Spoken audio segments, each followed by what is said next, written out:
जो अमन चैन से रात में परिवार के साथ सोते हैं, उसको इस तरह के हिजड़ों का भाषा का प्रयोग करने पर ऐसे लोगों को निश्चित रूप से कार्रवाई करनी चाहिए और ड्रॉप करनी। अमित शाह जी पटना आ रहे हैं, क्या कुछ बड़ा होने वाला है पार्टी की तरफ से? कुछ नहीं बड़ा होने वाला है। अमित शाह जी आ रहे हैं, अपने पार्टी को संबोधित करेंगे। हम लोग 2024 और 25 का अपना तैयारी में जो लगे हुए हैं, उसका हम लोगों ने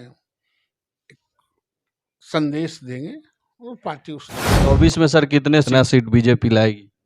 अकेले 35 प्लस। 35 प्लस। प्रधानमंत्री का चेहरा नरेंद्र मोदी जी ही रहेंगे। 2034 तक बुक है सर। बुक है। नरेंद्र मोदी के तुलना में कोई खड़ा नहीं है दूर दूर तक। आप लोग तो जिंदा कुमार जी का भी बीच बीच में चर्चा होती है। हाँ, नीतीश कुमार जी बन सकते हैं, चूंकि 43-44 गो एमएलए है। 43-44 एमएलए तो प्रधानमंत्री बनने के लिए काफी है। 273 एमपी इनको नहीं चाहिए, 43-44 गो एमएलए चाहिए। इनका जो हा करने वाला टीम है, इसे ही चढ़ाते रहता है और इनका दिमाग खपता नहीं। करेंगे मुख्यमंत्री कमजोर हैं, दया के पात्र हैं, तो जो दया करेगा उसके प्रति तो सर झुका के रहना है ना। इनका 40-42 गो एमएलए है, उसको 85 गो एमएलए है, तो वो तो अकड़ में रहबे न करेगा। और अब इन लोगों के अंतिम काल हैं, ये अब समाप्त होने पर है और नीतीश कुमार की पार्टी ही समाप्त हो जाएगी। हम समझते हैं 2024 और 25 तक आते आते नीतीश कुमार की पार्टी समाप्त हो जाएगी। देख रहे हैं एसजी न्यूज। लगातार सोशल मीडिया पे वायरल हो रहा है हमारे सहकारिता मंत्री सुरेंद्र यादव जी का बयान, जो कि आप लोग स्पष्ट सुन रहे हैं कि देश के जो जवान हैं वो 4-5 साल बाद हिजड़ों का फौज हो जाएगा हमारे देश में। तो इस पे हम चर्चा करेंगे। हमारे साथ बीजेपी के एमएलसी हैं नवल किशोर यादव जी। सबसे पहले सर आपका स्वागत करना चाहिए। आपको भी बहुत बहुत बधाई। सर, एक मंत्री जी का बयान और इस प्रकार सरकार में बैठे मंत्री जी का बयान आता है, वो भी देश के फौज के लिए कि हिजड़ों का फौज हो जाएगा 4-5 साल बाद। ऐसे मंत्रियों को जो देश के सेना को डिमोरलाइज करके इस तरह के भाषा का प्रयोग करता है, बिहार सरकार को, नीतीश कुमार को थोड़ा सा भी हाया है तो ऐसे लोगों को ड्रॉप कर देना चाहिए। ये देश के जो सीमाएं हैं उसको सुरक्षित करने वाले लोग, जो अमन चैन से रात में परिवार के साथ सोते हैं, उसको इस तरह के हिजड़ों का भाषा का प्रयोग करने पर ऐसे लोगों को निश्चित रूप से कार्रवाई करनी चाहिए और ड्रॉप कर देना चाहिए।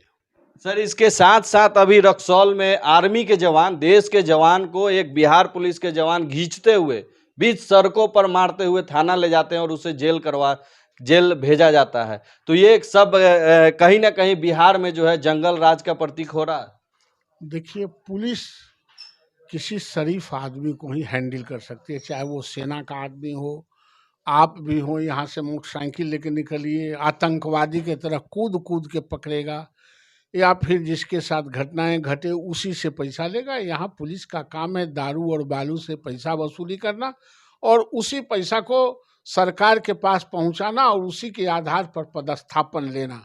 एक गिव एंड टेक चल रहा है। जहाँ गिव एंड टेक होगा, जात के आधार पर, धर्म के आधार पर, संप्रदाय के आधार पर, पैसा के आधार पर, चेहरा के आधार पर जब पदस्थापन होंगे तो इसी तरह के व्यवहार आपको अधिकारियों से मिलेगा।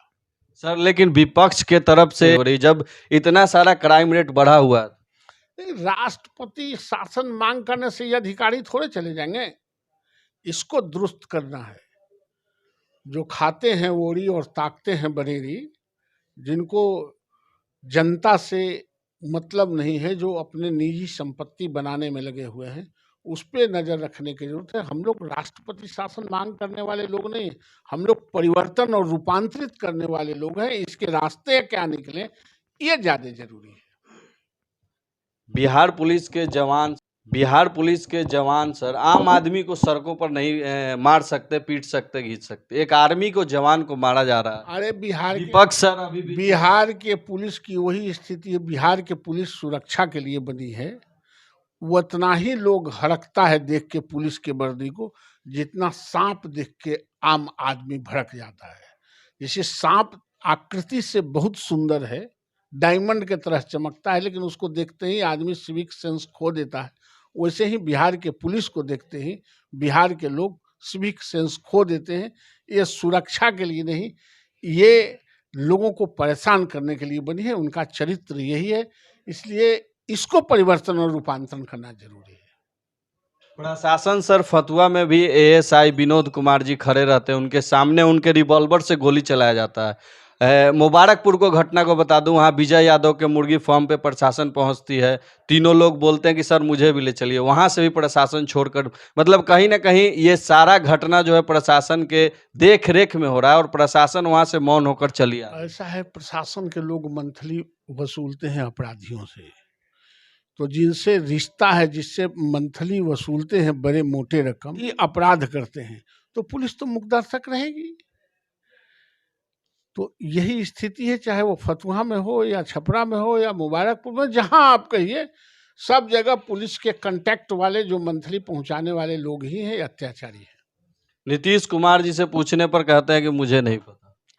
ना, वो तो थोड़ा बूढ़ा भी हो गए हैं, बुजुर्ग हो गए हैं, थोड़ा उनका दिमाग भी कम काम करता। आखिर कितना काम करे भाई, एक उम्र की भी सीमा है ना। उनके पास जो जमात भी है वो 3-4 आदमी का, हा हा हा हा हा हा हा करने वाला, और शाम में भूंजा खाने वाला। तो ये हा हा करने वाला और भूंजा खाने वाला जमात नीतीश कुमार को और ब्रेन को शिथिल कर दिया है। और उम्र का तकाजा है, उम्र जब अधिक हो जाता है, इनको कोई अधिकारी और पदाधिकारी टेर भी नहीं रहा है, सब ह ह ह करने वाला उसको अपना बूस्टअप करते रहता है। सर रोजगार के नाम पे लाठी का चार्ज ये लगातार आप देख रहे हैं पटनों की गलियों में, युवा जब रोड पर आते हैं रोजगार मांगते हैं और ये सरकार बोली 20 लाख रोजगार देंगे और उन लोगों को अब लाठी दिया जा रहा है। ये सरकार किसी को कुछ नहीं देगी, ये सरकार सिर्फ अपने और अपने पार्टी को, अपने परिवार को पैदा करते हैं। और अब इन लोगों के अंतिम काल हैं, ये अब समाप्त होने पर है और नीतीश कुमार की पार्टी ही समाप्त हो जाएगी। हम समझते हैं 2024 और 25 तक आते आते नीतीश कुमार की पार्टी समाप्त हो जाएगी। पैदा करते हैं और अब इन लोगों के अंतिम काल हैं, ये अब समाप्त होने पर है और नीतीश कुमार की पार्टी ही समाप्त हो जाएगी। हम समझते हैं 2024 और 25 तक आते आते नीतीश कुमार की पार्टी समाप्त हो जाएगी। सर क्या लगता है महागठबंधन में सब कुछ ठीक ठाक है? क्योंकि एक सभा में नीतीश कुमार जी पहले पहुंच जाते हैं और उप मुख्यमंत्री जी 1.5 घंटे 2.5 घंटे लेट से पहुंचते हैं। सर क्या लगता है महागठबंधन में सब कुछ ठीक ठाक है? क्योंकि एक सभा में नीतीश कुमार जी पहले पहुंच जाते हैं और उप मुख्यमंत्री जी 1.5 घंटे 2.5 घंटे लेट से पहुंचते हैं। क्या करेंगे मुख्यमंत्री? मुख्यमंत्री कमजोर हैं, दया के पात्र हैं, तो जो दया करेगा उसके प्रति तो सर झुका के रहना ही ना पड़ेगा। इनका 40-42 गो एमएलए है, उसको 85 गो एमएलए है, तो वो तो अकड़ में रहबे न करेगा। आप जिसके दया पर खड़ा रहिएगा उसके सामने नजर नहीं मिला सकते हैं। तो इनको यही दिन देखना बाकी था। अब ये उसके सामने झुक के नहीं रहेंगे तो वो सरकार गिरा देगी। ये इस सरकार से बाहर रह नहीं सकते। ये इनको लोग कुर्सी के लिए ही जीते और मरते हैं, तो कुर्सी पर रहना है तो जो हुजूरी करना है। अमित शाह जी पटना आ रहे हैं, क्या कुछ बड़ा होने वाला है पार्टी की तरफ से? कुछ नहीं बड़ा होने वाला है। अमित शाह जी आ रहे हैं, अपने पार्टी को संबोधित करेंगे। हम लोग 2024 और 25 का अपना तैयारी में जो लगे हुए हैं उसका हम लोगों ने संदेश देंगे और पार्टी उस लाइन पर काम करेगी। 24 में सर कितने सीटों का मुकाबला चल रहा है? कितना सीट बीजेपी लाएगी? अकेले 35+। 35+। प्रधानमंत्री का चेहरा नरेंद्र मोदी जी ही रहेंगे 2034 तक बुक है सर। बुक है। नरेंद्र मोदी के तुलना में कोई खड़ा नहीं है दूर दूर तक। आप लोग तो जिंदा कौम है, नरेंद्र मोदी से तो। नीतीश कुमार जी का भी बीच बीच में चर्चा होती है। हाँ, नीतीश कुमार जी बन सकते हैं, चूंकि 43-44 गो एमएलए है। 43-44 एमएलए तो प्रधानमंत्री बनने के लिए काफी है। 273 एमपी इनको नहीं चाहिए, 43-44 गो एमएलए चाहिए। इनका जो हा हा हा हा करने वाला टीम है, इसे ही चढ़ाते रहता है और इनका दिमाग खपतान हो जाता है। सर बाकी जो नौजवान हैं रोजगार की बात करते हैं तो बीजेपी की सरकार आएगी तो रोजगार मिलेगा। बीजेपी ही रोजगार दे सकती है, बीजेपी ही नौकरी दे सकती है, बीजेपी ही सड़क बना सकती है, बीजेपी ही घर घर बिजली दे सकती है, बीजेपी ही गांवों को सड़क से टैग किया है, सड़क दे सकती है। जितना आम आज 80 करोड़ लोगों को खाना दाना मुफ्त के भारत की सरकार ही दे रही है। इसलिए बीजेपी जब आएगी तो बीजेपी जनता के लिए ही शासन बनी है। ये विचारों की पार्टी है, संगठन की पार्टी है, गरीबों की पार्टी है, दलितों की पार्टी है, शोषितों की पार्टी है, वंचितों की पार्टी है। इसलिए उससे दूर जा नहीं सकती। बीजेपी आएगी तो शराबबंदी कानून में भी संशोधन हो सकता है। ये जब आएगी तो रहता है और इनका दिमाग खपतान हो जाता है।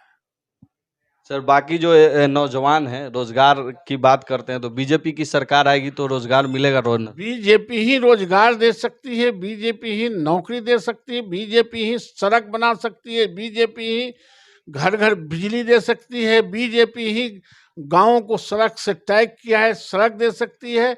जितना आम आज 80 करोड़ लोगों को खाना दाना मुफ्त के भारत की सरकार ही दे रही है। इसलिए बीजेपी जब आएगी तो बीजेपी जनता के लिए ही शासन बनी है।